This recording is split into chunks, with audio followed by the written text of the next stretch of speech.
straight on the 310. He should have stayed on one more year, but thanks to COVID-19, his plans of returning home fast forwarded. And here he is, back in PNG where it all started.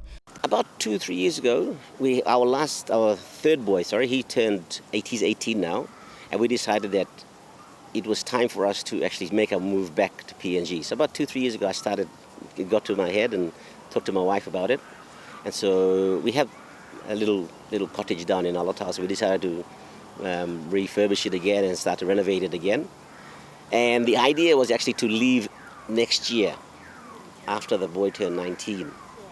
However, COVID-19 sort of changed our plans a bit. Emirates downscaled its A380 operation, and so some of us pilots had to leave. Captain Timothy Narara, or Tico as he is commonly called, was the senior captain on United Emirates Airbus A380, the world's largest commercial jet airliner until just recently. Captain Narara joined the PNG Defence Force in 1981, straight from Sogeri National High School. His career in the aviation industry took flight 4 years after he joined the military. However, at the time, DCP, which is the Defence Cooperation Program, which the PNG DIF had with Australia, they wanted to send commissioned officers down for pilot training. So I was one of the lucky ones who got selected, and I managed to pass the physicals and the aptitude tests. And so I went down for pilot's course as an officer. I was the only one, and so we had to get some more cadets to join me on this course. So I did the PNG Defence Force course 85, end of 86, completed 86. We came back, I was rated on the Nomad aircraft. It's a surveillance, it's twin-engine, high-wing turboprop engine. And we used it for surveillance mainly around the maritime borders and also up and down the border. He also laid his hands on the IAI Arava, supplying army bases around the country. He accelerated in this field, taking up instructor's courses in Australia, and was posted back to the flight training school in Point Cook as an instructor.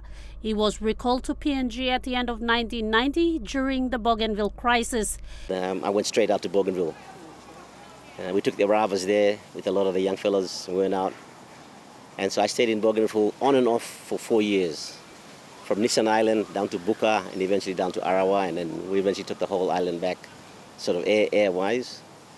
And then I made it to the rank of major. So I was a major when I resigned in 1994.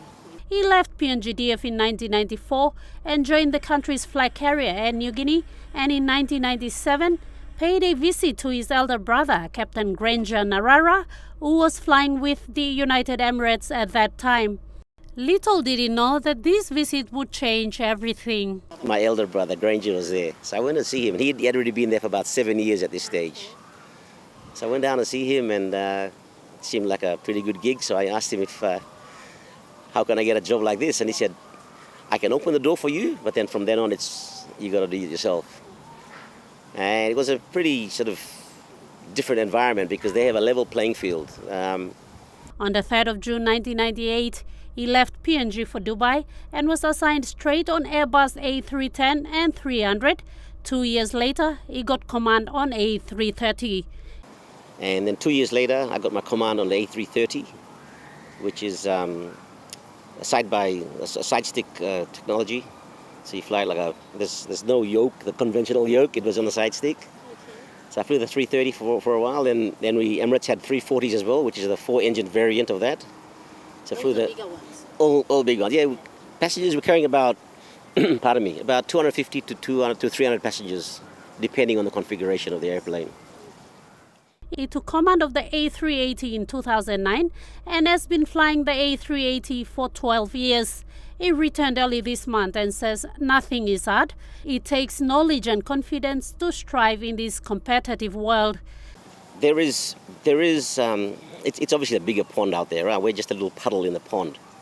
And you become comfortable where you are. There's nothing wrong with being comfortable where you are. There's nothing wrong with that. If you have other reasons, family reasons, whatever other reasons you have, there's nothing wrong with that. However, there is something else if you wish to take that next step. But it comes with a bit of confidence and knowledge. You got to have the confidence. You got to be confident enough to take that step. And don't forget that you're on a level playing field now. You're no longer the big dog, so to speak. You know, there are other people out there who are more highly trained than you are, and you'll have to work harder to reach their level. And I've tried many. I still haven't reached that level yet, but I've tried my best to keep up with the big boys. Tiko is keen to give back to the aviation field and is open to anything that will come his way as he settles down in his beautiful town of Alatau. Ruth Rungula, National EMTV News.